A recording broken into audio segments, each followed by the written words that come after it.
Hoje vamos falar acerca da história de Jesus, que é uma história interessante, mas um tanto triste às vezes, em muitos sentidos. Aqui temos um pequeno mapa de onde Jesus passou a maior parte de sua vida. Ele esteve algum tempo no Egito, quando ele era pequeno, quando era bebê, mas a maioria das histórias acerca de Jesus se passa nesta área aqui, em cidades como Corazim, Canaã, Cafarnaum, Betsaida, todas estas, Nazaré. Esta é a área onde a maior parte dos seus ensinamentos aconteceu.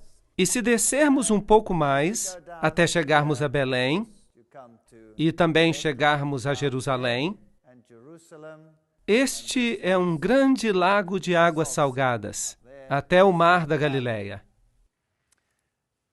A história de Jesus é a história de alguém que era pastor, alguém que conduz o seu povo. Agora, no meu país, quando eu olho para um pastor, isso não faz muito sentido, porque um pastor no meu país não coloca suas ovelhas em primeiro lugar. De fato, eles têm cães para conduzir o rebanho, quando ele passa por uma porta ou um portão especial. Os cães correm e conduzem as ovelhas de um lado para o outro.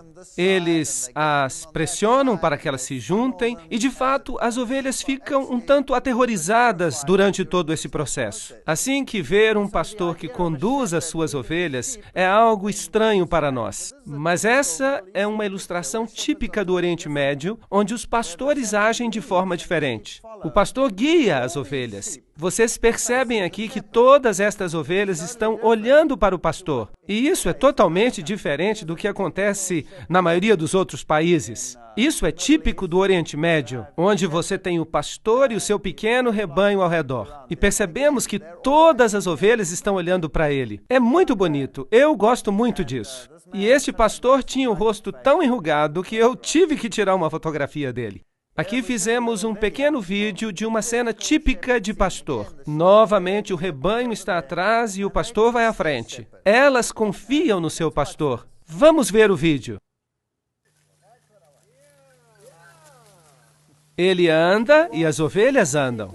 Não deixam que ele se distancie. Elas estão muito ligadas ao pastor. Esta é uma bela imagem. É assim que Jesus se descreve.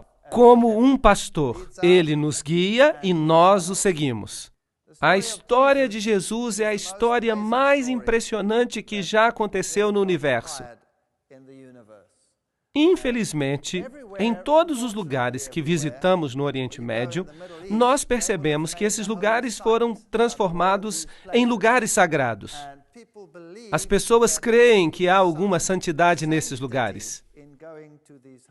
É bonito estar ali e é bom ver esses lugares, mas eles não são intrinsecamente sagrados.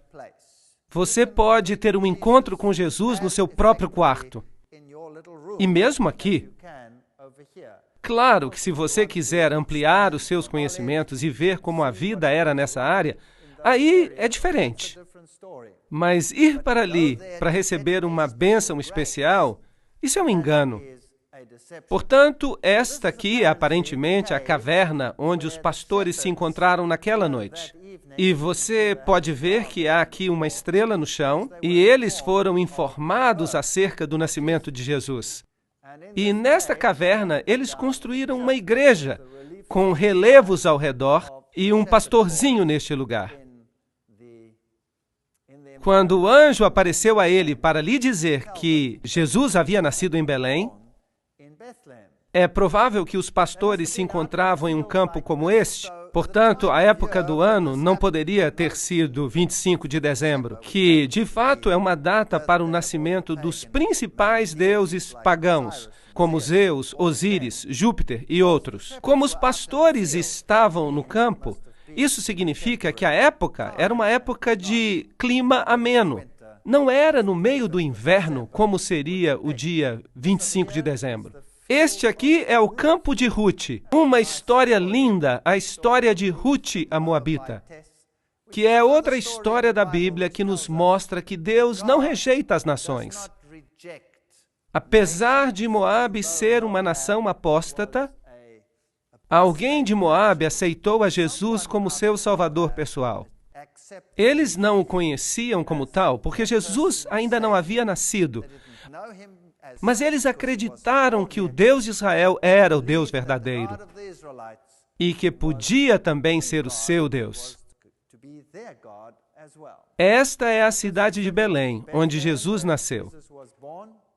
E há lugares maravilhosos ali. Alguém já foi até lá? Há lugares lindos e as pessoas de lá são maravilhosas. É como se nós fôssemos transportados de volta à Idade Média, em certo sentido. Este senhor aqui, um senhor de idade, me deixou muito impressionado. Vejam que há muitos rostos enrugados ali. E quando você caminha por estas ruas, é fascinante. Eu já visitei ali algumas vezes, é um tanto perigoso estar nesses lugares. Uma vez fomos apedrejados, mas conseguimos sobreviver. Em outra ocasião, éramos os únicos que podíamos viajar de um lado para o outro entre Israel e o Líbano. Experiências fascinantes. Os israelitas vêm, constroem um cerco, simplesmente constroem. E todo mundo que está de um lado tem que permanecer daquele lado, e todas as outras pessoas precisam ficar do outro lado. Aconteceu então que eles puseram uma barreira no meio da propriedade deste homem. E este era o nosso guia turístico. Era o único guia que tinha autorização para estar tanto de um lado quanto do outro. Porque éramos os únicos que podíamos passar de um lado para o outro. Todos os demais tinham que ficar de um lado ou do outro. Creio que foi uma providência divina. Penso que Deus estava conduzindo as coisas. E foi fantástico. Fomos a lugares onde ninguém mais podia ir porque estava tudo bloqueado. Tivemos tudo só para nós. Isso foi muito bom, porque há lugares em Belém onde não se pode nem transitar, porque há muitos turistas. E ali as pessoas precisam passar horas, muito tempo nas filas. Mas nós tivemos a igreja toda para nós, totalmente vazia. E os guias turísticos estavam desesperados por dinheiro. Então eles nos levaram a lugares onde normalmente as pessoas não vão. E foi muito bom. Assim que alguma coisa boa saiu de algo mal. Essas são cenas típicas do mercado local. Este é um açougue ou talho. Se você quiser comprar carne, este é o lugar onde você precisará ir. E há um zumbido enorme ao redor. Mas eu não acho que seja uma boa ideia comprar carne. Este homem tentou me vender o seu frango. Ele insistia para que eu lhe comprasse o frango. Assim que ele ficou atrás de nós, insistindo. E eu disse que não estava interessado, mas ele não me largava. Então, eu tive que pechinchar com ele, porque ele pechinchava comigo. Ele insistia e não me deixava e ficava correndo atrás de mim e insistia que eu comprasse o frango. E eu então disse, eu vou pechinchar com ele por esse frango. E ele foi baixando, baixando, baixando, baixando, baixando, até que ele ficou muito chateado. E então eu negociei um pouco mais e finalmente ele disse, muito chateado, que eu levasse o frango de graça. Eu disse então, eu sou vegetariano. E ele ficou me olhando, totalmente incrédulo.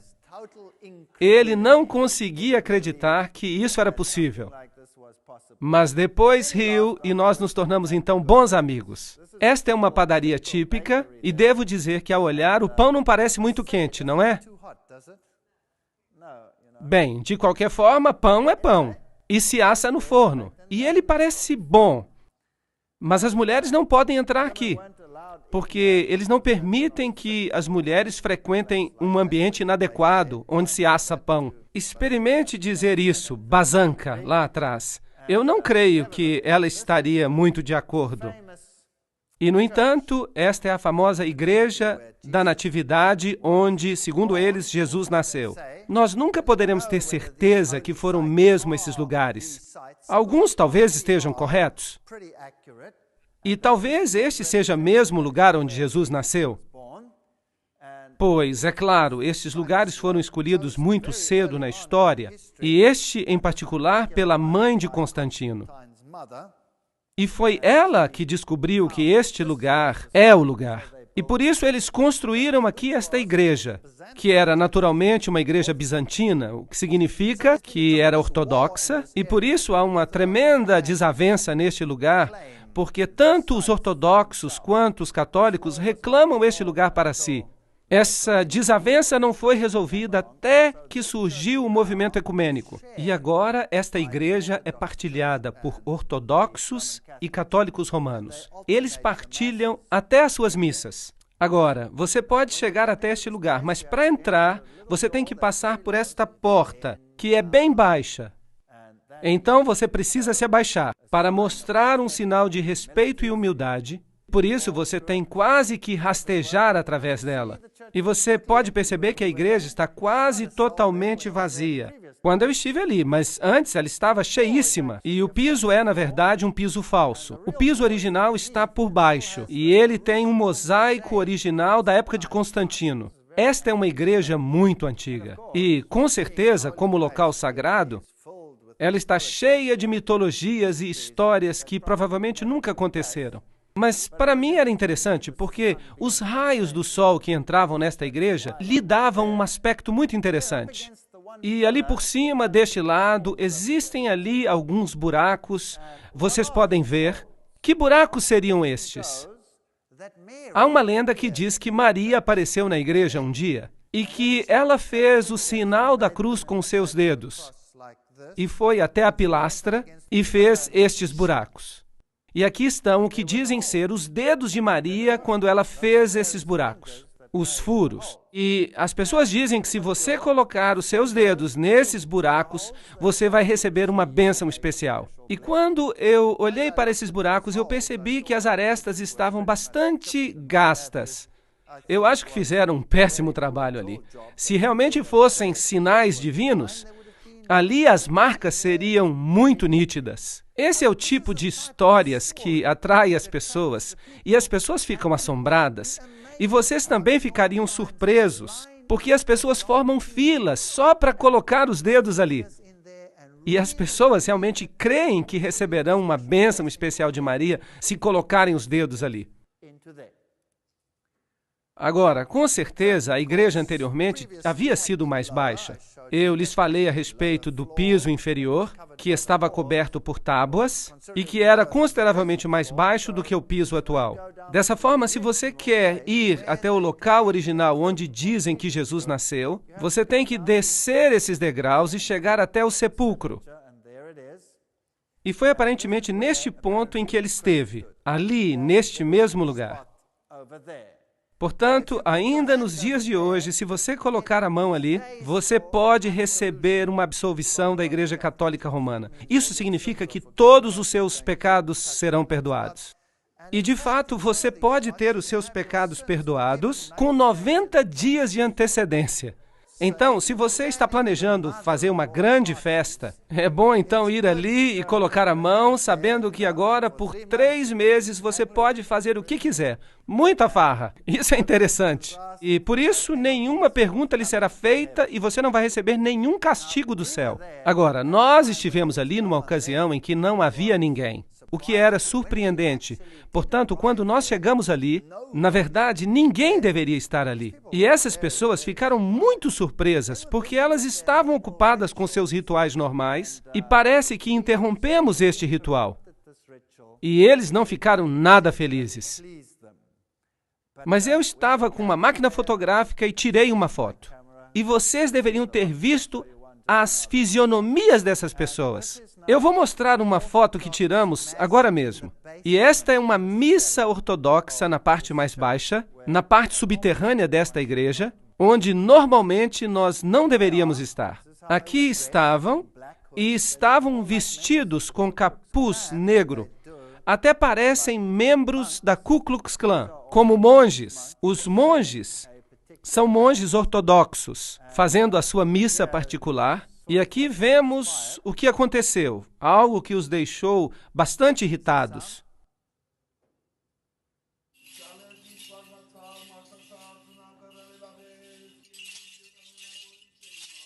Ele está muito irritado conosco porque nós estamos tirando fotografias.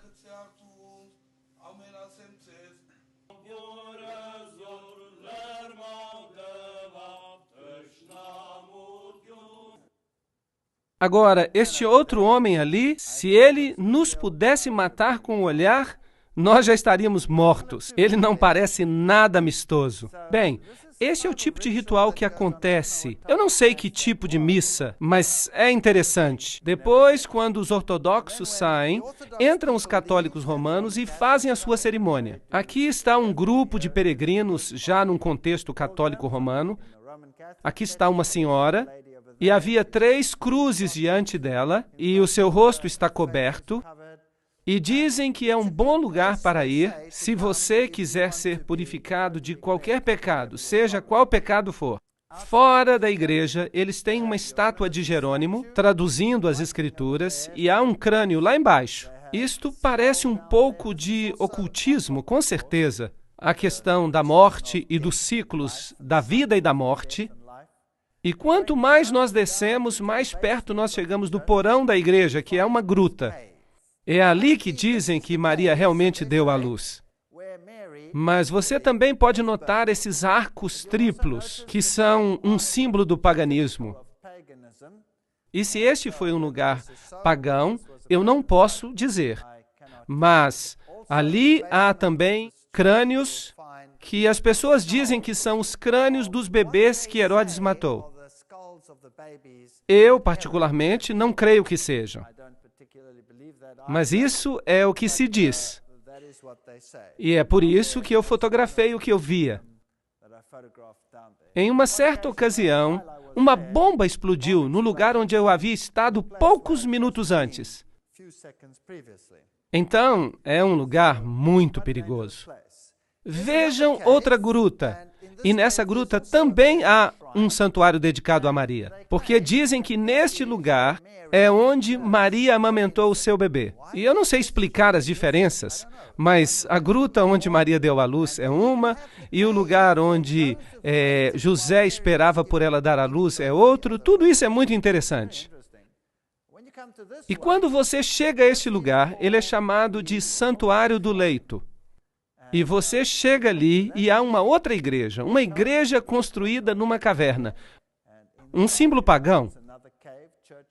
E nas paredes nós percebemos estas manchas brancas que são certificadas por Roma, com o certificado do Papa, do papado, que é o leite que Maria esguichou contra as paredes. Sim, isto é muito grave. Quando ela estava amamentando a Jesus. Então, o guia que estava ali conosco, ele estava muito animado falando destes assuntos.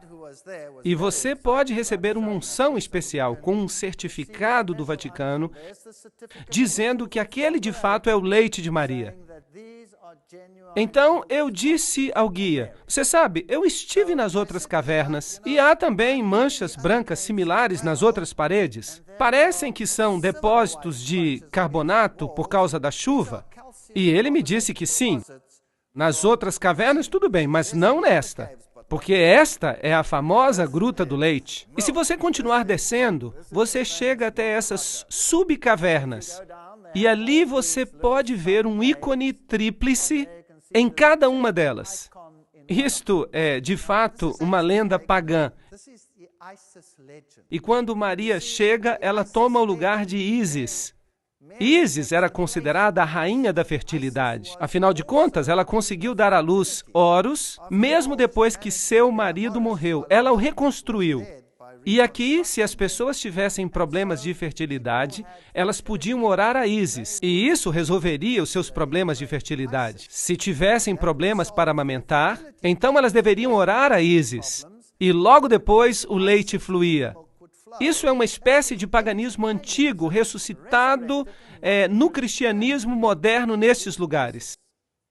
Jesus, é claro, sobreviveu ao massacre de Herodes. E a família desceu para o Egito.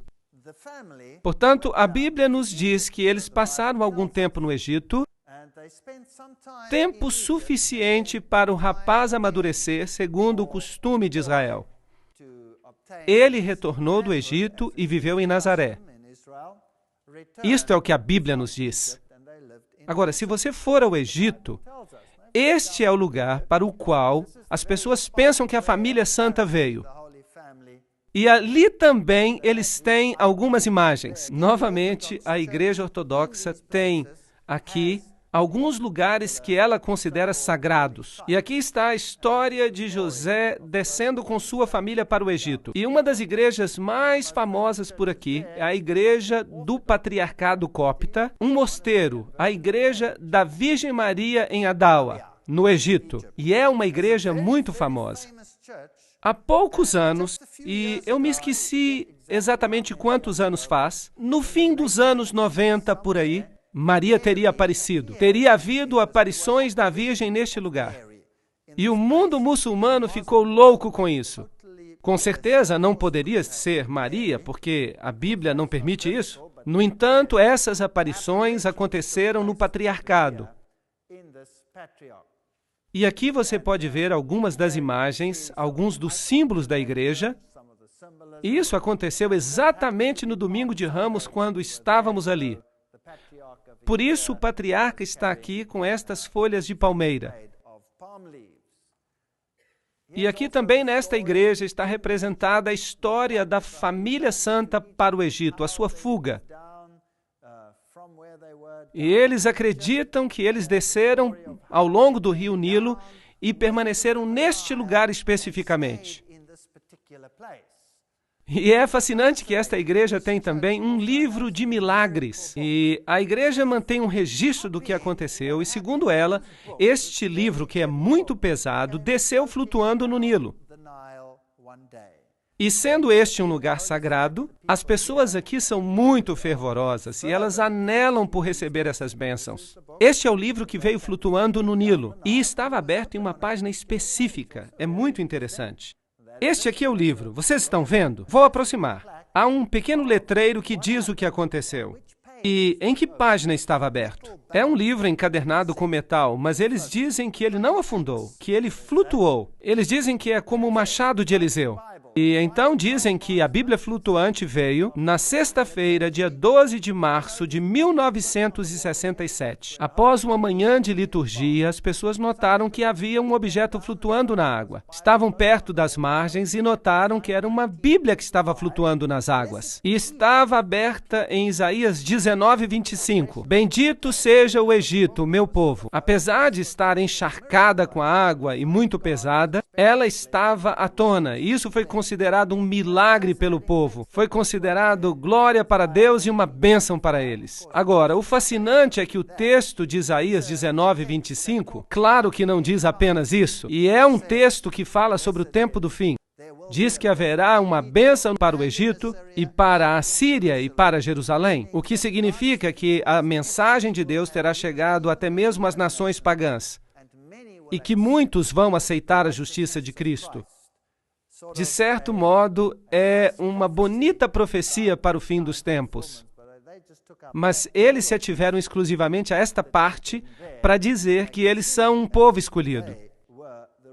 E é a mesma coisa que faz o Alcorão, também dizendo que os ismaelitas são os herdeiros verdadeiros e não Jacó. Este é o lugar onde veio parar a Bíblia flutuante. Agora, enquanto estamos no Egito, quero apenas mostrar-lhes um lugar que eu considerei fascinante. É um lugar que se chama a Cidade dos Escombros. É o lugar mais horrível que eu já vi em toda a minha vida. Enquanto se viaja pelas ruas do Cairo, a Grande Cairo tem cerca de 50 milhões de pessoas que vivem ali ao redor. É a cidade mais caótica da face da Terra. Não há nada parecido com ela. É o Armagedon que vai acontecer. Mas vocês podem imaginar os despojos, os escombros, a porcaria e o lixo que a cidade produz? Agora, em condições normais numa cidade, o que se faz com o lixo? Leva-se para fora da cidade. E se incinera, ou seja o que for. Mas vocês conseguem imaginar 50 milhões de pessoas vivendo num ambiente como este? E essas pessoas tomam os seus entulhos, o lixo, e o levam para a área pobre. E jogam o lixo nas ruas. E há pessoas pobres que buscam no lixo o seu sustento. vivem no meio do lixo dentro da cidade. Há, de fato, uma cidade de lixo dentro da cidade. E se você tira fotografias, eles ficam muito aborrecidos. Por isso que as minhas fotos aqui não ficaram boas.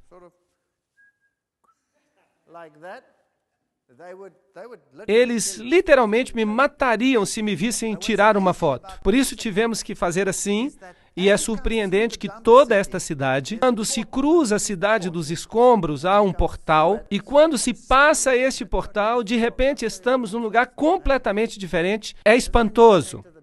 Esta aqui é quando se entra na cidade dos escombros, e esta é a forma como as pessoas vivem ali.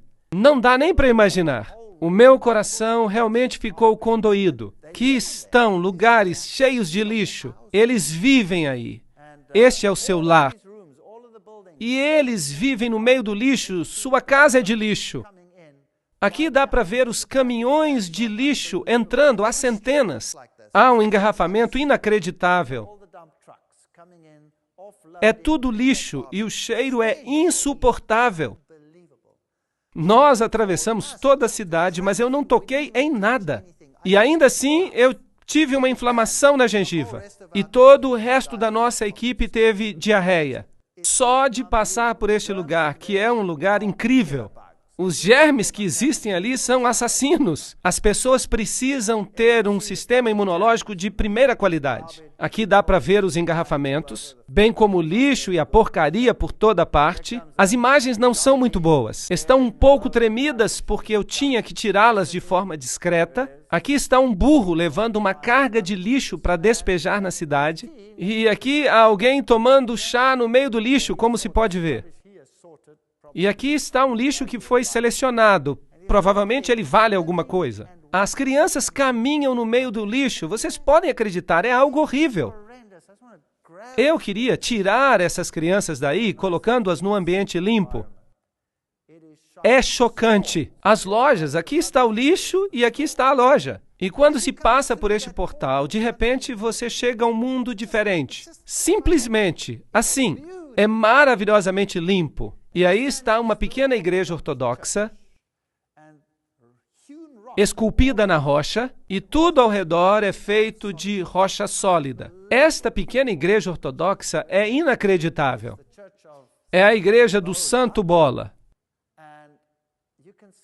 Você percebe que é um lugar absolutamente espantoso. Aqui há um anfiteatro e um jovem ortodoxo, polaco ou polonês. Ele passou a vida toda aqui esculpindo este anfiteatro. Um jovem veio e esculpiu toda esta pequena cidade. E aqui está o anfiteatro que ele esculpiu, provavelmente com a ajuda do ambiente. E este é o homem. Ele fez todo o trabalho que você viu. É incrível. Todas as paredes desta cidade foram esculpidas com a história de Jesus. No meio do mundo muçulmano, você passa por uma cidade de escombros e lixo e, de repente, você chega a este lugar limpo e bonito, com esta pequena capela. E a história de Jesus está escrita nas paredes. Jesus e os pastores por aqui. O momento do seu nascimento é retratado ali. A história do nascimento toda esculpida em rocha sólida. Eu sou o bom pastor escrito em rocha sólida. As histórias da Bíblia, a caminhada sobre as águas, a mulher do poço, por exemplo.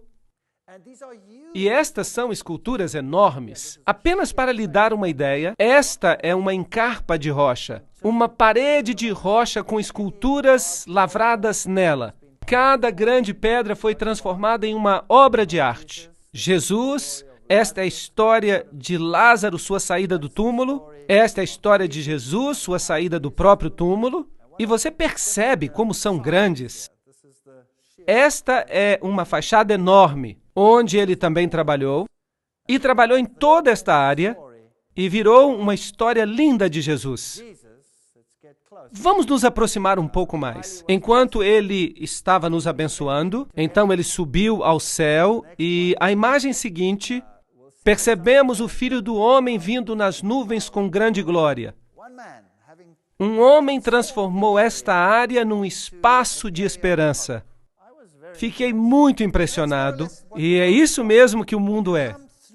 Você passa por este mundo que é representado pela cidade de escombros, e enquanto você passa pelos escombros, a única esperança que você pode ter é chegar do outro lado, e a única esperança para chegar ao outro lado é a história de Jesus. Vou ver o Filho do Homem vindo nas nuvens com poder e grande glória, e então não haverá mais cidades de escombros. A história de Jesus é provavelmente a história mais angustiante que já foi contada. Sei que muitos filmes já foram feitos, e mesmo este último filme que foi feito não pode sequer delinear aquilo que Jesus passou.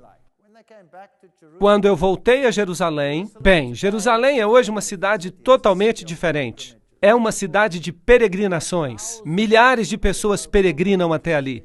Aqui está um grupo de freiras fazendo uma peregrinação atrás da cruz, e as pessoas estão cheias de uma espécie de euforia. Elas experimentam a euforia de estar nesses lugares.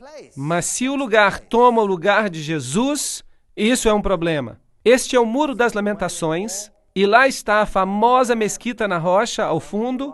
Este é o Muro das Lamentações, e não faz parte do templo original, senão que é parte do corte exterior do templo. Ao subir as escadas, pode-se ir a esta área hoje.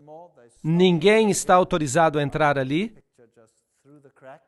Esta é uma réplica do templo como ele seria, uma coluna enorme que faria parte do templo, e ela nos dá uma ideia do tamanho original do templo. Ela nunca foi utilizada porque havia uma rachadura nela. E esta é provavelmente uma réplica do menorá no tamanho normal. Esta aqui fizeram no caso de restaurarem o templo. Então, os judeus estão aqui no Muro das Lamentações, e você pode notar que estas cartas presas aqui no muro, esses papéis, as pessoas têm que vir, e elas vêm e escrevem pequenas cartas com seus sonhos, e em seguida os depositam ali. Aqui temos um vídeo curto.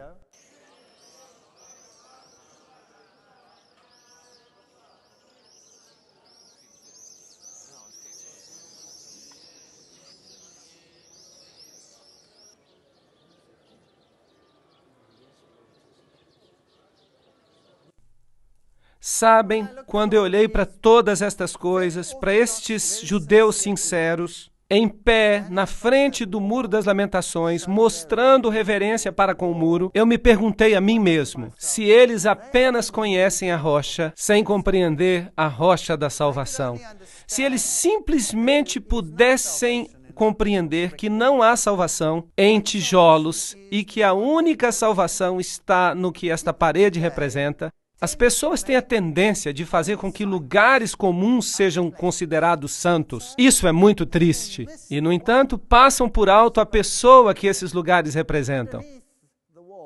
Debaixo do muro há um túnel e uma passagem chamada secreta.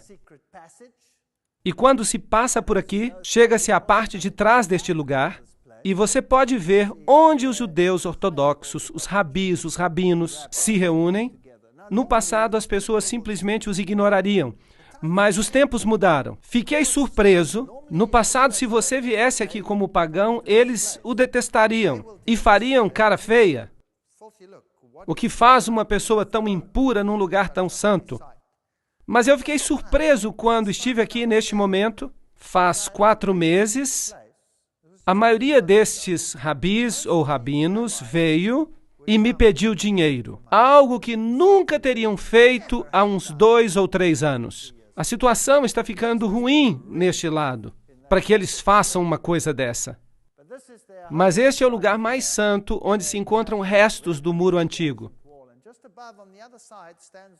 Aqui está um rabi ou rabino ortodoxo fazendo o seu ritual. Repare que ele tem os 10 mandamentos em sua testa. A lei, a Torá, e ele tem também nas suas mãos. Porque a Bíblia diz que você deve atá-los na sua testa e nas suas mãos. Vocês acham que Deus realmente tinha isto em mente? Que você fizesse uma réplica e colocasse na testa e nas mãos? Ou você acha que Deus tinha em mente que nós deveríamos pensar e agir conforme suas leis? Isso faz sentido? Penso que faz mais sentido. Aqui está uma pedra típica do lugar antigo do templo. Esta é uma pedra do tempo de Herodes, e esta pedra tem esses orifícios, e eles indicam que ela é uma pedra do templo original. Quando eles voltaram a utilizar as pedras do templo, eles as utilizaram e todos os tipos de estrutura foram construídas com elas. Este é o sepulcro de Davi. E da mesma forma como nos lugares católicos, só que aqui quem visita mais são os judeus. Este é o lugar onde Jesus foi batizado, e é aqui, na verdade, que a história começa. A história diz que quando Jesus foi batizado, a voz de Deus foi ouvida, dizendo: "Este é o Filho amado em quem me comprazo." E a partir daí, a Bíblia nos diz que Jesus foi levado ao deserto para ser tentado. E Mateus capítulo 4, versículo 2 diz: "E tendo jejuado 40 dias e 40 noites, teve fome. Se tu és o Filho de Deus, manda que estas pedras se transformem em pães", disse Satanás. É uma declaração interessante. Se tu és o Filho de Deus, primeiramente há uma pergunta com dúvida sobre a autenticidade de Deus, e da palavra de Deus, e do Filho de Deus e sua veracidade. E então ele o desafia a ordenar que as pedras se transformem em pães. Mas Jesus respondeu: "Está escrito, nem só de pão viverá o homem, mas de toda palavra que sai da boca de Deus." Claro que é necessário uma boa versão, uma versão fiel como a King James em inglês para ler, senão não vai ser a mesma coisa. Mas isso é outra história. Nem só de pão viverá o homem, mas de toda palavra que sai da boca de Deus. Agora, pensemos nas tentações e pensemos que não foram tentações tão grandes assim. Mas de fato foram, porque nessas tentações Jesus foi tentado em todas as condições peculiares ao ser humano. A primeira coisa que Adão e Eva fizeram foi comer da árvore do bem e do mal. Em outras palavras, o apetite.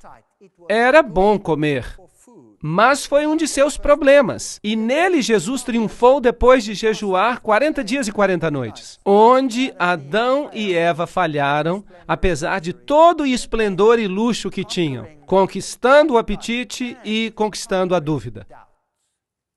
Se tu és o Filho de Deus, Deus realmente disse isto. Portanto, aqui Jesus vence o pecado da dúvida, e ele venceu o pecado do apetite humano, e também a paixão. Tudo de uma vez só. E a tentação deve ter sido muito pior do que a tentação de Adão e Eva. Este é o lugar mais alto do muro antigo. Não temos, de fato, o templo que deveria estar mais ou menos aqui. Portanto, originalmente, o diabo deve tê-lo trazido a algum lugar por aqui, onde está o muro, e ele o convidou para que ele se jogasse daqui abaixo. Vamos a este lugar aqui para termos uma noção da altura. E a segunda tentação é: se tu és o Filho de Deus, novamente a mesma declaração, pergunta duvidosa, lança-te daqui abaixo, porque está escrito que aos seus anjos dará ordens a teu respeito, e estenderei a minha mão para que não tropeces em pedra alguma. Respondeu-lhe Jesus: também está escrito, não tentarás o Senhor teu Deus. Esta é a segunda grande tentação do homem. E é uma realidade triste. Se escutamos as conferências anteriores, vamos compreender que este é o pecado que a maior parte da humanidade está cometendo. O pecado da presunção. Imaginem duas pessoas que estão tentando resolver uma crise que acontece do outro lado da estrada. E uma dessas pessoas atravessa e diz: eu sou filho de Deus e Deus vai me proteger. Atravessa para o outro lado da estrada. Mas outro vem e diz: Deus existe e há uma crise do outro lado.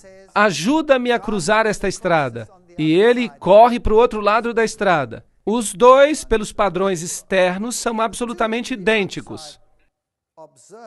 Mas a diferença é que um age com presunção e o outro age com fé. Percebem como as duas coisas estão de fato muito próximas? Na cristandade moderna, no cristianismo moderno, A maioria das religiões está praticando a religião da presunção, a religião baseada na força, mas a fé é algo diferente. E Jesus poderia ter se atirado dali abaixo, porque isso é o que diz a Bíblia, mas está escrito: não se deve ser atrevido ou presunçoso. Na terceira tentação, o diabo transportou até um monte muito alto e lhe mostrou os reinos do mundo e a glória deles e disse: tudo isso te darei se prostrado me adorares. Agora, as pessoas dizem que certamente Jesus sabia que ele era Deus e queria ganhar essas coisas. Então, como é que Jesus poderia fazer isso? Mas isso não foi apenas uma pergunta simples que estamos vendo aqui, mas Satanás tinha Jesus completamente só e disse: vou te dar tudo, sem você ter que morrer, se pura e simplesmente você se ajoelhar. É claro que o pecado que tinha que ser vencido aqui é o pecado do amor ao mundo. Creio que a maioria das pessoas vai se perder por causa desta tentação em particular. Vai-te, Satanás, porque está escrito: só ao teu Deus adorarás e a ele servirás. O amor ao mundo não vai nos levar a lugar algum. Portanto, nessas três tentações, Jesus basicamente vence, por parte do homem, a maior parte das tentações que nós temos que encarar, de uma forma ou de outra. E em seguida, evidentemente, ele segue para o Mar da Galileia. E no caminho ali existe esta vila pitoresca e ela é chamada Mahalula. E esta é a única vila que se encontra no mundo inteiro onde se fala a língua aramaica. Ora, este é o idioma que Jesus falava e é muito bonito ir ali. É um lugar limpo e agradável, ortodoxo, em sua maior parte ortodoxo ou muçulmano. E eles falam aramaico. E as poucas crianças que moram ali também falam aramaico. Elas são muito rigorosas com o aramaico e soa muito bem. É agradável escutar. Ali estão alguns ortodoxos realizando um ritual neste lugar e nós lhes perguntamos se eles podiam orar o Pai Nosso para que pudéssemos ouvir como era a língua de Jesus. E eu vou partilhar isso com vocês.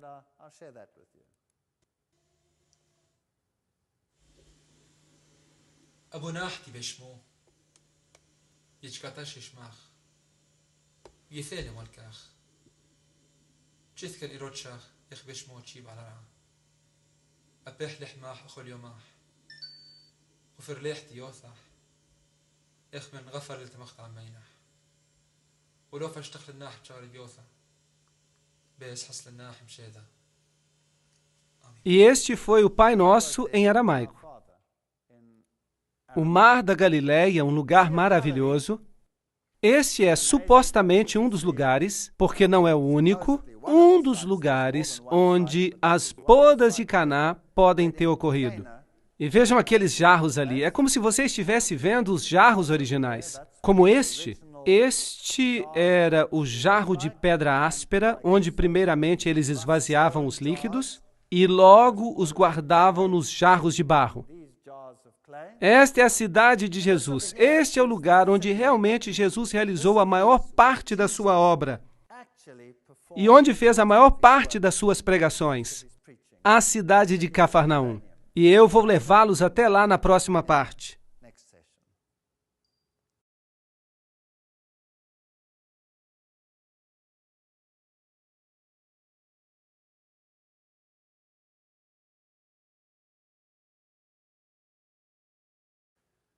Vamos até a cidade de Cafarnaum, que é conhecida como a cidade de Jesus. Este aqui é um lugar muito famoso. Quando você olha, não parece nada especial, mas em cima disto há um edifício construído. Você pode ver as pilastras de concreto ao cimento e o piso. Esta era a casa de Pedro. Pedro viveu aqui. Era a sua casa. E Jesus deve ter se hospedado muitas vezes nesta casa. Se é realmente a casa de Pedro ou não, não podemos ter certeza. Mas a Igreja Católica afirma que esta era a casa de Pedro. E se você quer ver o que foi construído em cima, aqui está uma estrutura enorme de concreto ou cimento que permanece sobre as pilastras da casa de Pedro. E diz ali Beato Pedro Apóstolo. Este é o lugar onde Pedro viveu. Pedro, naturalmente, significa rocha pequena, pequena pedra, e Roma construiu a sua igreja sobre esta pedra. E ali está uma estátua de Pedro, do lado de fora, com um peixe do seu lado, e esta é a estátua gigante de Pedro. É enorme. Esta é uma história fascinante, porque Simão era também o nome de Simão o Mago, e Simão Mago, de acordo com Aleph Levi, se tornou em Petra. Pedro, que se tornou a base de todo este sistema. E, em outras palavras, ele se tornou uma espécie de sumo sacerdote. O sumo sacerdote dos imperadores romanos. Se eles estão aqui honrando a Pedro, o apóstolo, é muito duvidoso. Talvez eles estejam honrando mesmo a Simão, o feiticeiro, o bruxo, o ocultista. Mas a igreja construiu esse edifício enorme sobre a casa de Pedro. E ao pé da estátua você pode ver símbolos de peixes e todas estas coisas, e eles dizem que este é Pedro, o apóstolo. Um pouco mais longe, à distância, há uma sinagoga. Portanto, aqui há um enorme edifício de cimento ou concreto, com esta enorme estátua de Pedro, e quando atravessamos a estrada, há uma sinagoga remanescente, provavelmente a sinagoga onde Jesus mais ensinou. E há ali uma placa enferrujada que diz, século I, a sinagoga branca, a sinagoga de Jesus. Sabem, se eu fosse construir um edifício cristão grande, não seria no lugar onde Jesus passou a maior parte do seu tempo. Porque construíram numa casa, que provavelmente é a casa de Pedro, não se tem certeza, talvez seja, porque as Escrituras dizem que quando eles saíram da sinagoga, foram até a casa de Pedro, e esta casa está em frente, é possível, mas talvez seja a casa do lado, quem sabe, mas é possível. Agora, esta é a sinagoga onde Jesus realmente ensinou. Aqui está uma outra pequena vila, assim que Cafarnaum era uma cidade e a outra era Corazim. E depois, então, temos o que resta de Corazim, não é muito. Algumas ruínas estão ali. Essas são as cidades que Jesus amaldiçoou. E Jesus disse que os milagres que tinham sido feitos nelas, se eles fossem feitos em Sodoma e Gomorra, e em Sidom, essas cidades teriam aceitado a mensagem. Mas vocês tiveram uma grande oportunidade. Jesus caminhou por essas cidades e não aceitaram. Aqui há um famoso lugar santo. Este é o lugar das bem-aventuranças. E quando se entra ali, é melhor estar devidamente vestido. Esta é a igreja das bem-aventuranças, um lugar muito famoso. E o Papa João Paulo II esteve ali 2 vezes. E aqui temos um conclave. E este é o campo. Este é o campo onde provavelmente Jesus pregou o seu primeiro sermão. Este é um sermão impressionante. Este é o sermão mais complicado, mais sublime que um dia a humanidade ouviu pregar. E a maioria das pessoas hoje menciona este sermão equivocadamente. Em extremos terríveis. As bem-aventuranças, Mateus 5, 3 a 10. Jesus começou dizendo, bem-aventurados os pobres. A palavra para bem-aventurado é makarios, que se refere a uma bênção celestial. Uma bênção que só pode vir de uma fonte divina. Que bênção enorme! E a palavra para pobre, em grego, é pitokos, que se refere a uma pobreza absoluta. Nada mais do que uma pobreza absoluta. Nem 2 moedas sequer. E ele começa o seu sermão, e os judeus estão sentados ali há centenas, à espera de que ele se anuncie como Messias. Que diga, eu sou o Messias. Vocês são o povo escolhido de Deus. E eu vim para livrar vocês do jugo romano. Vocês se levantarão e serão os maiores no reino dos céus. Era isso que eles esperavam. Mas o que é que Jesus cita nas suas primeiras palavras como Messias? Bem-aventurados os pobres. Existem várias palavras para pobre no grego, Mas ele usou uma que descreve uma extrema pobreza. Em vez de grandeza e riqueza e maravilhas, qualquer objetivo ao qual quisessem se aplicar deve ser o de pobres de espírito, porque deles é o reino dos céus. E a segunda bem-aventurança foi: bem-aventurados os que choram. Eles queriam alegrar-se, eles não queriam chorar. E a palavra para chorar, e há diversas palavras para chorar em grego, mas a palavra grega, penteo, significa chorar com absoluta tristeza. Como, por exemplo, a tristeza que você poderia ter ao perder um filho único. Esse é o tipo de dor. Bem-aventurados os que choram com este tipo de dor, porque eles serão consolados. Bem-aventurados os mansos, porque herdarão a terra. Esta é uma mansidão de humildade, que não é possível descrever em palavras humanas. E bem-aventurados os que têm fome e sede de justiça, porque eles serão fartos.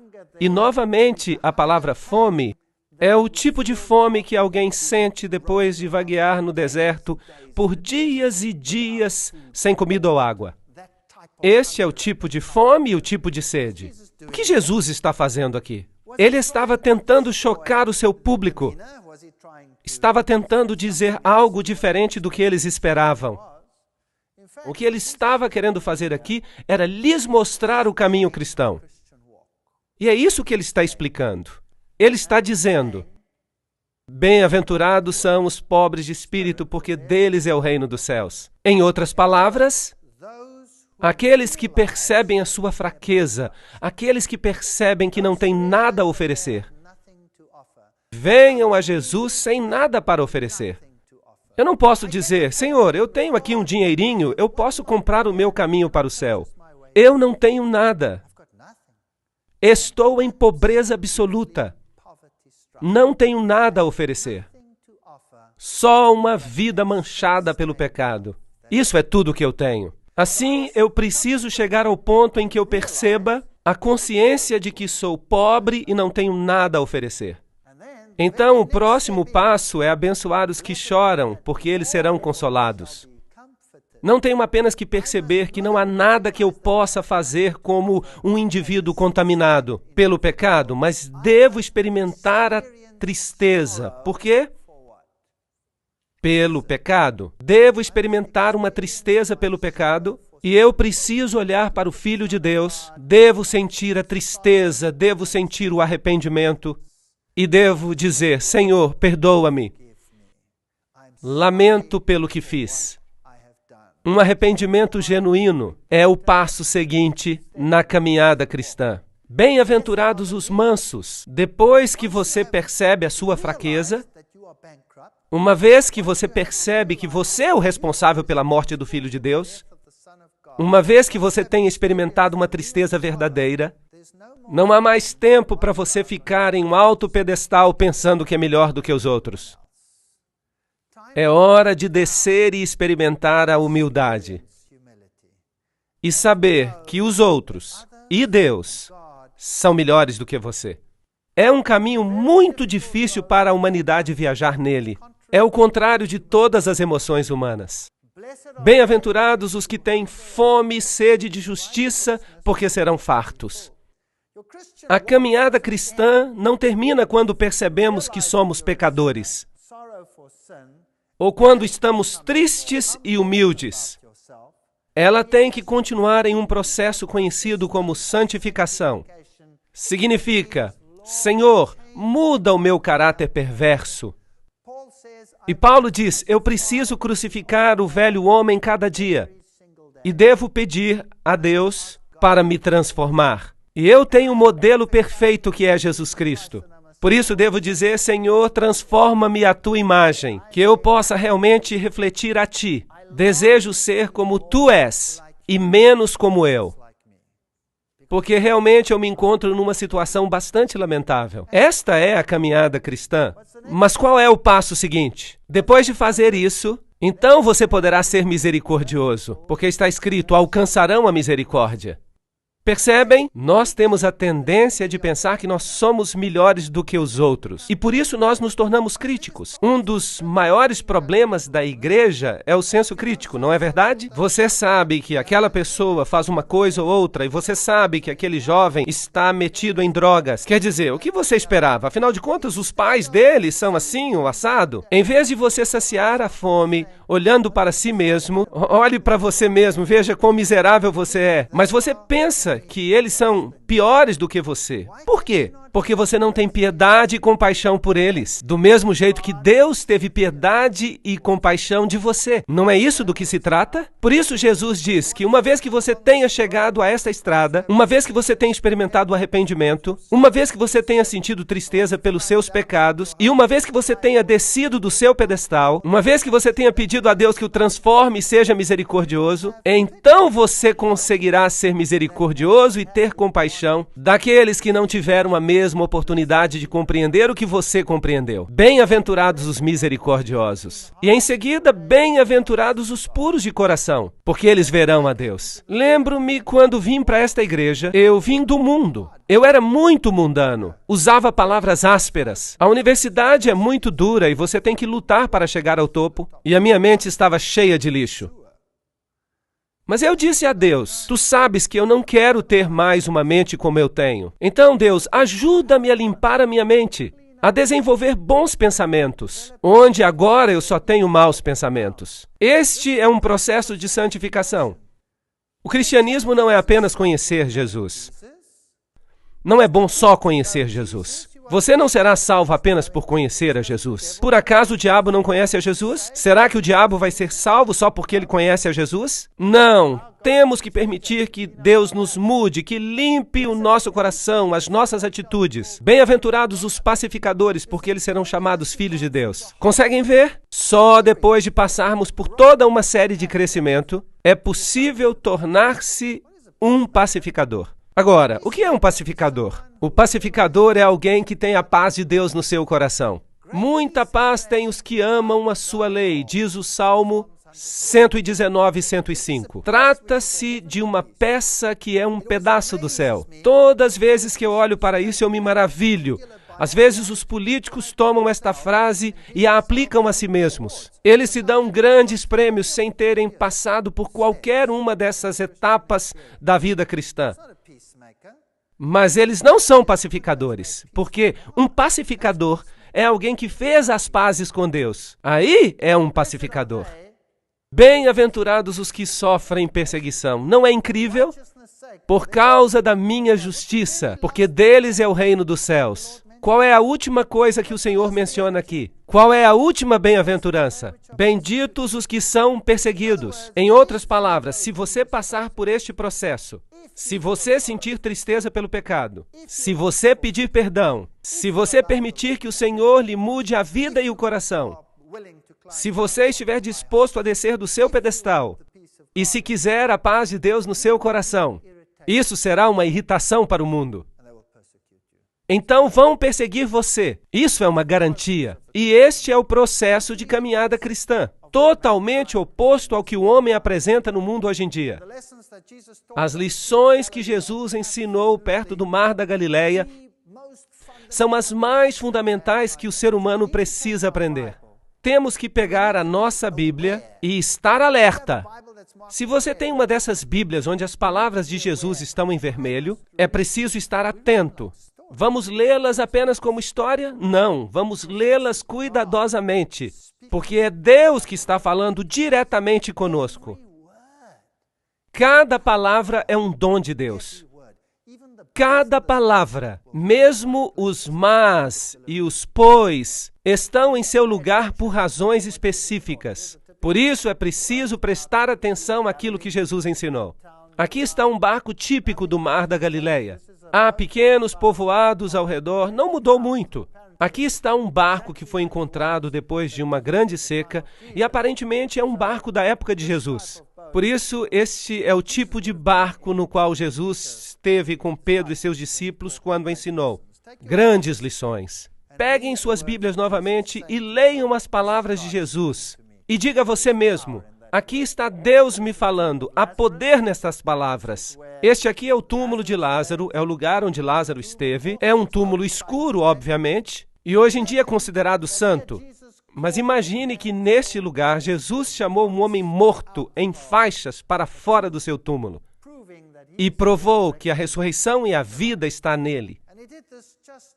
E ele fez isto um pouco antes de ir a Jerusalém. O último ato da obra de sua vida. E enquanto ele se aproximava de Jerusalém, você pode imaginar o que se passava pela sua mente? Esta é a cidade de Jerusalém. E várias portas da cidade antiga ainda estão lá. Quando você desce esta colina, percebe aqui construída a Capela das Lágrimas. Foi construída com uma gota de lágrimas. E quando você entra na Capela das Lágrimas, ela tem esta pequena luz no topo.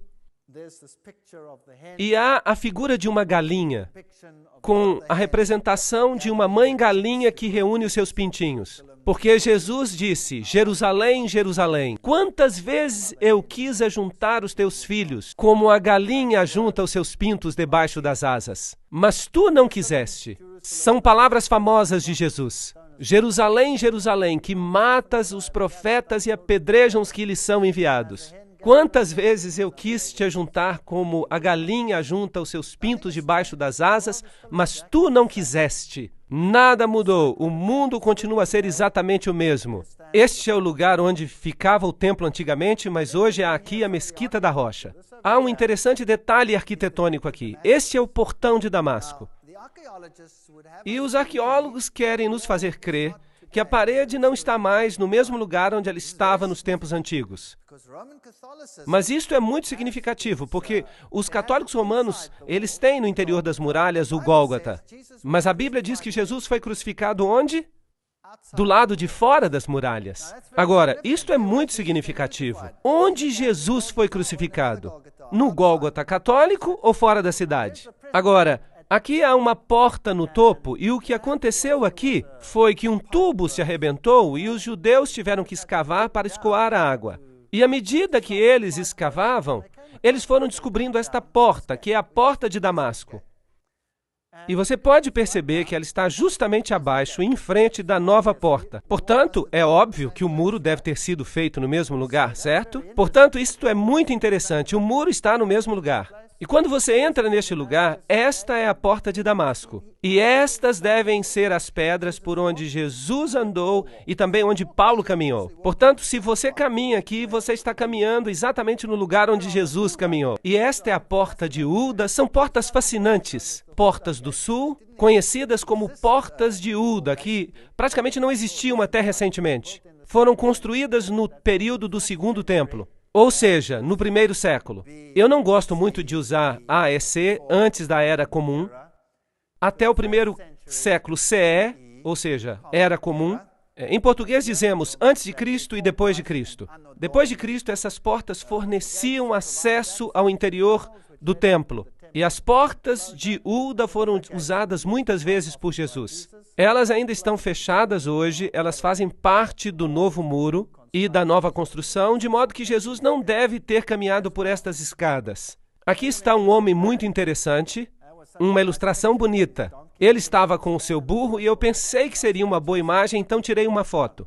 Foi um grande erro que eu cometi. Este homenzinho pulou nas minhas costas e me sacudiu como se eu fosse um pano velho, na esperança de que alguma coisa caísse dos meus bolsos. E eu acabei recompensando-o pelos seus esforços. E então veio o meu amigo e pensou que isso daria uma boa foto. E eu fiquei do lado rindo enquanto ele tirava a foto e o homem fez exatamente a mesma coisa. E começou a lhe dar golpes nas costas. E ele o sacudia como se fosse um pano velho. E o meu amigo então me perguntou, por que você não me disse isso? E eu disse, é que eu estava querendo ver o show e por isso eu não pude avisar. Isso aqui é o que se vende nas ruas de Jerusalém. Este é um vendedor de alfarrobas. Ele tem uma grande jarra nas costas com o suco de alfarrobas. E quando você se aproxima, então você pode tomar um copo deste sumo ou suco. Este é um setor judeu muito diferente.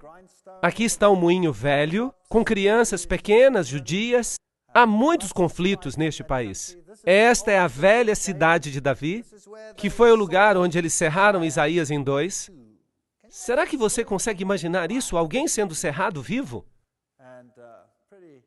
Que povo cruel! E esta é a igreja ou construção que fizeram em cima do grande cenáculo, onde houve a última ceia, como se diz. E este aqui é o Getsemane. Agora, se você quiser ir ao Getsemane, você tem que escolher qual deles, porque há dois.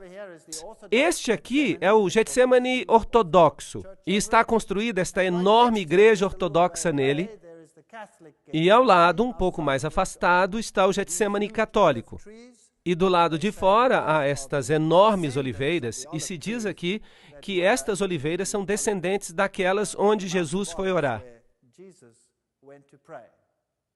Lembram-se que Jesus disse ali, a minha alma está cheia de tristeza até a morte, ficai aqui e velai comigo. Mateus 26, 38. Pai, se queres, passe de mim este cálice, mas que se faça a tua vontade, não a minha. E apareceu-lhe um outro anjo do céu que o fortalecia, e entrando em agonia, orava mais intensamente, e o seu suor se tornou em gotas de sangue. Grandes gotas que corriam até o chão. Lucas 43, 44. Há muitas críticas hoje ao filme A Paixão de Cristo. O título do filme não é muito agradável para mim, mas, no entanto, retrata o sofrimento de Jesus, sem ser bíblico. De fato, não conseguiram representar devidamente o sofrimento de Jesus. Eu não vi o filme, mas eu mesmo tenho lido bastante sobre isso e eu posso lhes dizer que Jesus sofreu tremendamente. E a história bíblica é um tanto dispersa. Precisamos juntar as peças para compor a história e realmente entender o que aconteceu com ele. O que se passou com Jesus no jardim foi que ele tinha tanta ansiedade que os vasos sanguíneos da sua pele se romperam. Esta é uma condição médica que ocorre algumas vezes ainda hoje. E é muito raro que alguém sobreviva a esta condição. O estresse e o trauma são tão grandes quando os vasos sanguíneos se rompem por ansiedade que as pessoas normalmente morrem. Portanto, o que deve ter acontecido aqui é exatamente a mesma coisa. E Jesus podia ter morrido aqui, mas apareceu um anjo do céu e o fortaleceu, para prepará-lo para o que estava por acontecer. A Bíblia nos diz que nessa noite os discípulos o abandonaram e fugiram. Marcos 14, 15. Todos o abandonaram. Este é o Getsemane católico, apostólico romano. E aí está, mais uma vez, a famosa pedra onde se diz que ele orou e suou gotas de sangue. Agora, é preciso lembrar que o paganismo também é louco por pedras. O paganismo tem grutas famosas, pedras famosas, e as pedras formavam uma parte muito importante do paganismo. Mas também nas histórias da Bíblia, os patriarcas também fizeram altares de pedra. Mas eles não adoravam as pedras. Eles cultuavam a Deus, mas utilizavam as pedras como altares de sacrifício a Deus, que eram um tipo do sacrifício de Cristo. É uma história completamente diferente. De modo que aqui está aparentemente uma pedra santa onde prenderam a Jesus. E estes devem ser os degraus por onde o levaram, porque eles dão no templo de Caifás, se vocês quiserem chamá-lo assim. Porque não é bem um templo, é mais um palácio. E aqui está uma representação ao lado, como se Jesus tivesse sido conduzido por esses degraus, com cordas, mas a Bíblia não menciona isso. Hoje, esta igreja católica romana foi construída neste lugar. E provavelmente este é um lugar arqueologicamente correto. E aqui estava o assento do sumo sacerdote, que nesse ano era Caifás. Agora, aqui há uma confusão na Bíblia, porque quando trouxeram a Jesus, o levaram a Anás. Agora, Anás era o sogro de Caifás. E ele era o sumo sacerdote anterior. Portanto, como a fama de sumo sacerdote ficava na família, naturalmente, então, o sumo sacerdote do ano anterior, mais velho, era ainda honrado como sumo sacerdote, embora não fosse mais o sumo sacerdote. E por isso a Bíblia é frequentemente criticada pela sua descrição. Mas a sua descrição está correta.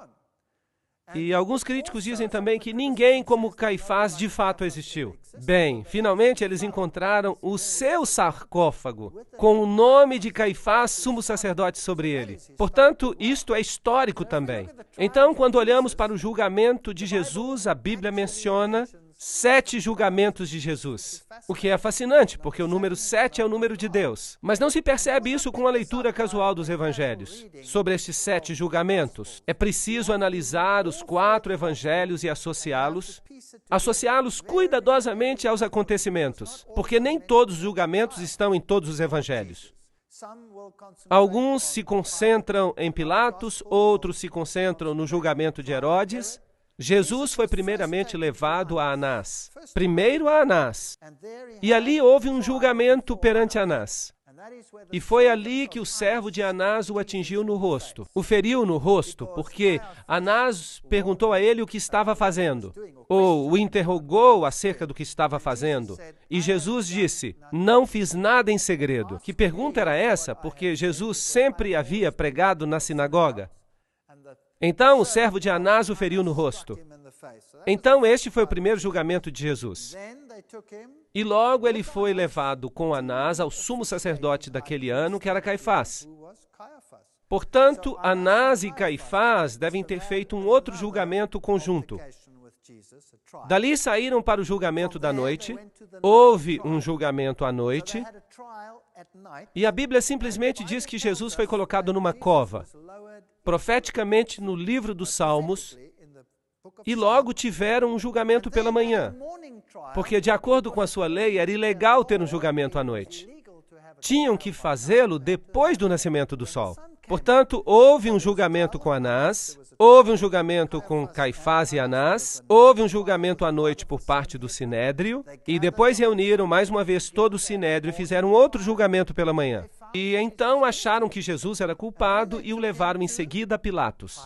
Pilatos fez a sua análise, mas não quis tomar a decisão sozinho. E por isso enviou a Herodes. E Herodes fez um julgamento, mas tampouco quis decidir sozinho. E o enviou de volta a Pilatos. E houve então um julgamento final, quando Jesus foi entregue aos judeus para a crucifixão. 7 julgamentos ao todo. Portanto, este é o primeiro lugar onde Jesus esteve. Hoje, com certeza, é um lugar famoso, onde Pedro é novamente honrado. E Maria, com a imagem de uma deusa. E a caminho para a capela da manjedoura, do Santíssimo Sacramento, o pátio, o calabouço. Este é o lugar onde os presos eram mantidos durante a noite para o julgamento. E esses são os buracos nas rochas. O que era normalmente feito era que seus braços eram colocados aqui, de modo que umas mãos passavam por aqui, outras passavam por ali, e em seguida eram amarrados e ficavam pendurados de frente. Agora, se os judeus consideravam que alguém era culpado, eles tinham o direito de castigá-lo com açoites. Mas a pena capital, a pena de morte, era um direito exclusivamente romano. Eles precisavam obter permissão dos romanos. Isso era uma lei romana, mas César lhes permitia castigar com açoites aqueles a quem consideravam culpados. 3 chicotadas pela frente e 3 chicotadas pelas costas. E eles consideraram a Jesus culpado, como a Bíblia relata, e impuseram nele cerca de 26 chicotadas no peito. É possível, embora a Bíblia não mencione. E aqui está um calabouço, onde eles deixavam as pessoas e eram colocadas ali nuas. E aqui estão algumas cruzes bizantinas na parede, o que mostra que os primeiros cristãos reconheciam este lugar. A pessoa então era baixada a este calabouço. Em outras palavras, ficava em escuridão total. Um salmo diz, e me baixaram a um poço. Portanto, isso é o que deve ter acontecido com Jesus, enquanto ele esperava ali, durante toda a noite pelo julgamento da manhã, até ser convocado. Hoje você pode entrar nesse poço. Você pode observá-lo. Ali, após o julgamento da manhã, ele foi levado a Pilatos e dali foi colocado nesta prisão enquanto aguardava o julgamento. Posto aqui embaixo, e depois foi julgado e considerado inocente por Pilatos. Pilatos se recusava a sentenciá-lo à morte. Por isso, o enviou a Herodes. Escarneceram dele, lhe deram uma capa. A Bíblia diz que eles arrancaram a sua barba, batiam-lhe no rosto e mandavam-no profetizar quem é que estava batendo nele. Ele foi muito maltratado nesta ocasião. Este é o lugar onde exatamente Pilatos o condenou. Aqui ainda se podem ver os jogos romanos no chão, e foi neste ponto que Pilatos disse as famosas palavras, Ecce homo, eis o homem. E ali estava ele com a coroa de espinhos na cabeça, ele já havia sido espancado. A Bíblia diz que no primeiro julgamento de Pilatos, ele havia mandado espancá-lo para conquistar a simpatia dos judeus. Algo muito covarde. Agora, os açoites romanos eram constituídos de 40 chicotadas menos uma.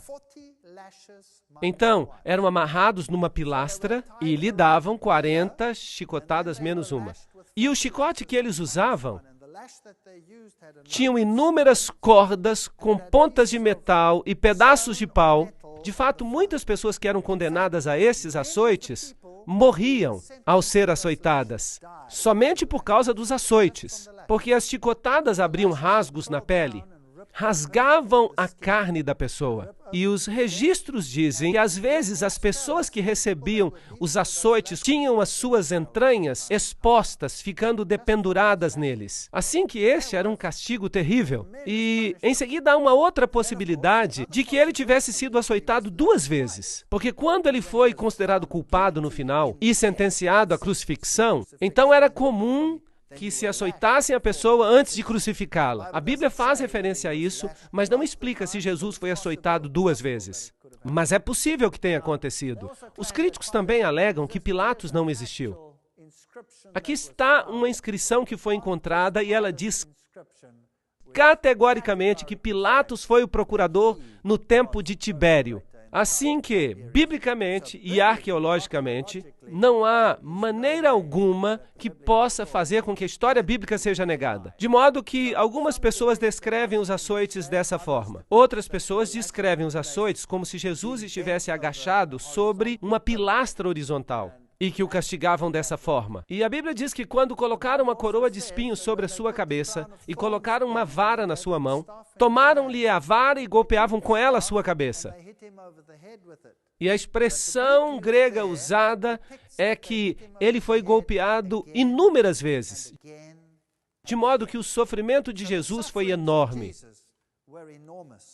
A Bíblia, de qualquer forma, descreve que ele foi ferido, e a ferida que ele tinha era uma ferida enorme. Era uma chaga grande, de cima a baixo. Portanto, Jesus sofreu como nenhum outro homem havia sofrido. Por nenhum outro homem ou por nenhum outro ato criminoso na história da humanidade. E se Deus não houvesse enviado um anjo para fortalecê-lo, ele não teria conseguido. E foi por isso que, enquanto ele pendia na cruz, ele perdoou a todos aqueles que tinham se envolvido na execução da sentença. E por isso ele morreu tão rapidamente.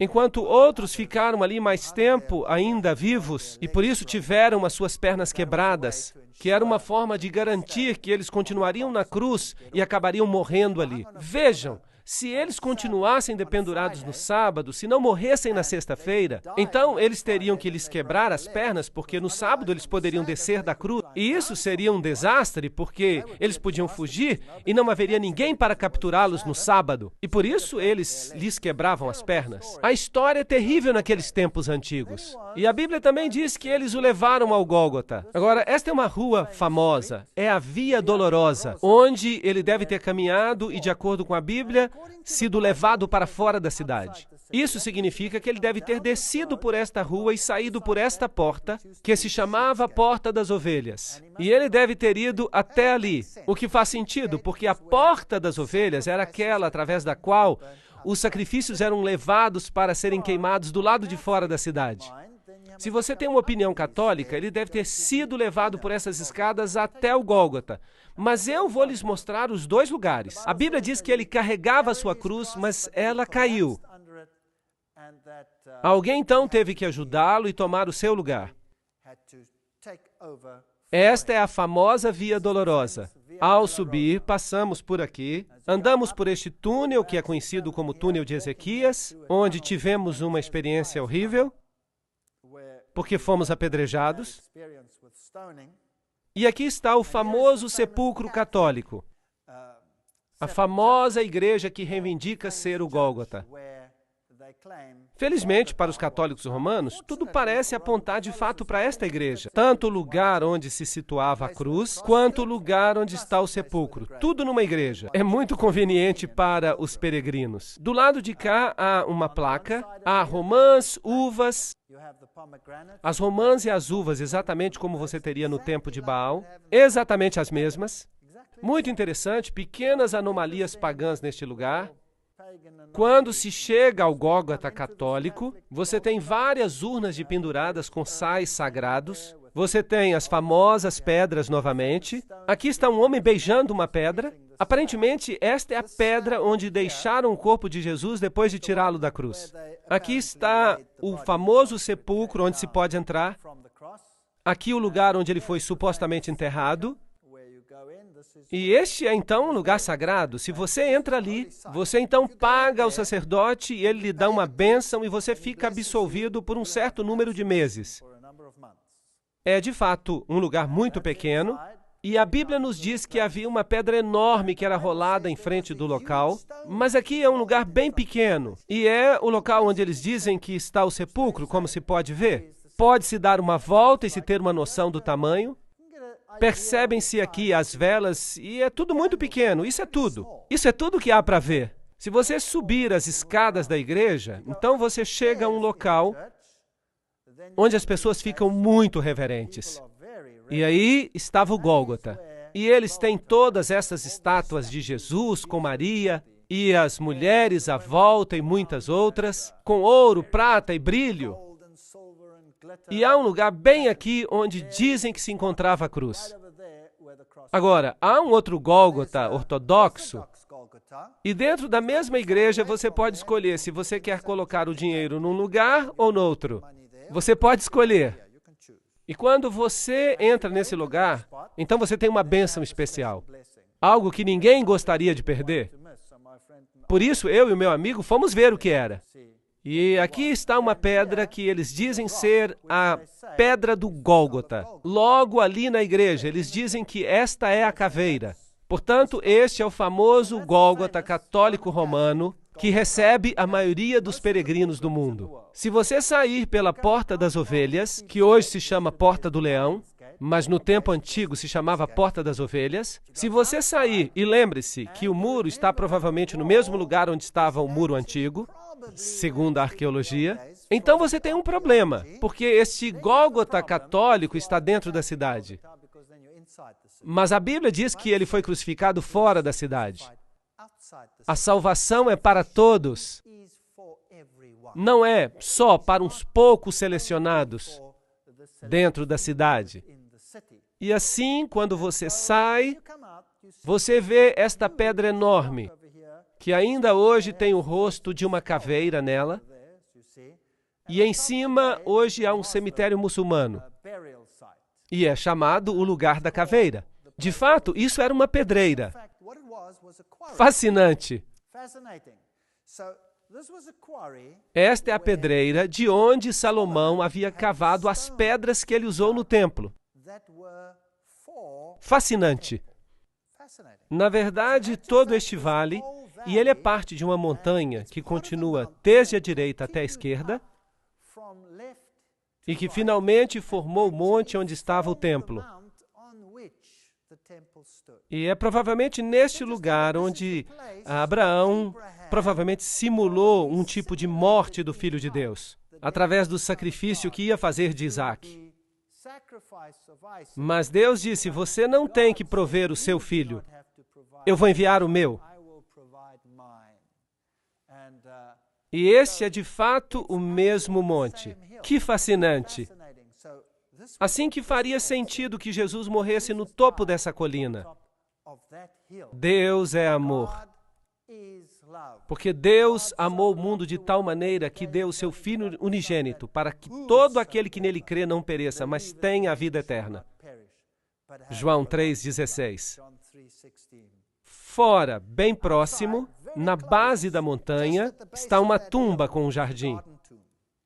E em seguida tomaram o corpo de Jesus e o envolveram com linho e especiarias, da maneira como os judeus costumavam sepultar. E nas proximidades do lugar onde foi crucificado havia um jardim, e no jardim havia um sepulcro, que nunca havia sido utilizado para enterrar a ninguém. Isso é o que a Bíblia diz. Portanto, é totalmente diferente do local que está dentro da cidade. Portanto, há um jardim fora da cidade, e ainda hoje este belo jardim existe, mas a palavra jardim na Bíblia significa uma espécie de fazenda, um vinhedo, e aqui há um velho lagar para uvas, portanto faz sentido, e ainda hoje é um belo jardim. E ali, após escavarem para a construção de uns edifícios, eles descobriram este lugar. E vejam, é interessante observar que aqui há algumas tumbas, e em frente aos túmulos há um pequeno muro, e fizeram um sulco, e colocaram uma pedra redonda para que pudessem rolar à frente da tumba. E se você olhar para baixo, também pode olhar para dentro da tumba, para o outro lado, e há uma tumba que foi um pouco escavada. Portanto, ela ainda não estava concluída. A Bíblia diz que a tumba não estava ainda acabada e que ninguém havia sido enterrado ali. E a Bíblia diz que os discípulos se agacharam para ver o que estava lá dentro, para que pudessem olhar. E eles podem ter olhado por aqui e passado por aqui e veriam que a tumba estava vazia. Portanto, isso se encaixa perfeitamente com a descrição bíblica. Também neste jardim há esta erva, ela cresce por aqui, dela fazem uma droga que pode anestesiar, e era misturada com vinho, e assim anestesiavam as pessoas enquanto elas estavam na cruz, mas Jesus se recusou a beber dela. E este é um pastor metodista que ministra neste lugar. Esta é uma pedra típica. Este é o túmulo de Herodes, um dos poucos sepulcros intactos deste tipo hoje. O de Jesus era provavelmente similar. Portanto, aqui é provavelmente o lugar do jardim da tumba. Há um pequeno sulco à frente onde teria estado uma grande pedra redonda que teria sido removida. Isso faz muito mais sentido para mim do que o outro Gólgota. E dentro se vê que as pessoas de fato acreditam que é um lugar santo. E por isso elas vêm aqui para orar e ser reverentes. Tudo bem, mas está escrito aqui, ele não está aqui, ele ressuscitou. E isso para mim é o âmago da questão. Ele não está aqui, ele ressuscitou. O meu Deus, eu não tenho que buscá-lo num lugar sagrado ou entrar em algum buraco. Ele ressuscitou. Posso falar com ele aqui mesmo. Posso caminhar com ele onde quer que eu esteja, porque ele me pode ouvir. Porque ele é a ressurreição e a vida. Quem crê em mim, ainda que esteja morto, viverá. João 11:25. Porque pela graça sois salvos por meio da fé. Efésios 2, verso 8. Sabem, uma religião que se baseia em formalidades é muito vazia, uma vez que se tenha experimentado a Jesus Cristo. Aqui está o Monte das Oliveiras, a Capela da Ascensão, uma pequena capela, e aparentemente este é o lugar de onde Jesus subiu aos céus. E esta aqui é a famosa Porta de Ouro. Ela está entijolada e bem lacrada, e do outro lado há uma escada que leva para o topo do monte, onde está a Mesquita da Rocha. E aqui estão as sepulturas dos homens mais ricos do mundo muçulmano. E eles acreditam que quando Jesus voltar, e ele virá para cá, e essas portas de ouro então irão se abrir. Bem, eles não acreditam que é Jesus, para eles é Enamadi, o Messias. Bem, então para os judeus é o Messias, para os cristãos é o retorno de Jesus, e então esta porta se abrirá. Então, de fato, todos aqueles que estiverem aqui, porque tiveram muito dinheiro para comprar estas tumbas particulares, eles então serão os primeiros a ser ressuscitados e eles serão os primeiros a entrar neste lugar. É conveniente, você acha que vai funcionar assim? Se eles tivessem estudado as bem-aventuranças, eles saberiam o que é necessário para ver Jesus. Temos que sentir tristeza pelos nossos pecados, temos que nos arrepender, temos que lamentar e temos que pedir a Jesus para nos mudar e temos que voltar à harmonia com Ele e com seus princípios. Então, nós não precisamos desta porta. Temos uma outra porta, e é uma porta que tem pérolas sobre ela, a porta de uma Jerusalém celestial construída por Deus. Eu não sei se haverá muitos na primeira ressurreição que vão estar aqui. Não quero julgar isso, porque só Deus pode julgar. Mas aqui estão todos esperando um reino terrestre. Eu não estou à espera de um reino terrestre. Eu estou à espera de uma Jerusalém celestial. Apesar desta Jerusalém aqui ser muito interessante. Esta é a Mesquita da Rocha. Este é o local onde o templo será reconstruído, e se você entrar, há uma pedra, que é onde Maomé subiu, mas o paganismo e a verdade, eles estão muito distantes um do outro. Esta é Jerusalém à noite, e esta é a famosa Casa Queimada. Isto é, tudo o que restou dela. Em 70 depois de Cristo, os romanos vieram e destruíram Jerusalém e a incendiaram completamente. E este é um símbolo da destruição que virá sobre o mundo quando Deus retornar. Podemos fazer parte da Casa Queimada ou podemos nos tornar parte do reino de Deus. Essa escolha é nossa. E a única solução para isso é o Filho de Deus. Quem tem o Filho tem a vida. Quem não tem o Filho de Deus não tem a vida. Estas coisas que escrevi a vós, os que credes no nome do Filho de Deus, para que saibais que tendes a vida eterna. 1 João 5, 12 e 13. Portanto, essa escolha é nossa hoje. Podemos ficar entretidos com todas as coisas deste mundo, podemos visitar esses lugares importantes e torná-los mais importantes do que Deus, ou podemos desenvolver um relacionamento. Mas o preço é o eu. Vamos ter que abrir mão dele e pedir a Deus que nos dê o seu caráter. Um caráter que possa compreender, conviver e amar o próximo como a si mesmo, fazendo de Deus o supremo na sua vida, pois sem Ele nada podemos fazer. Amém.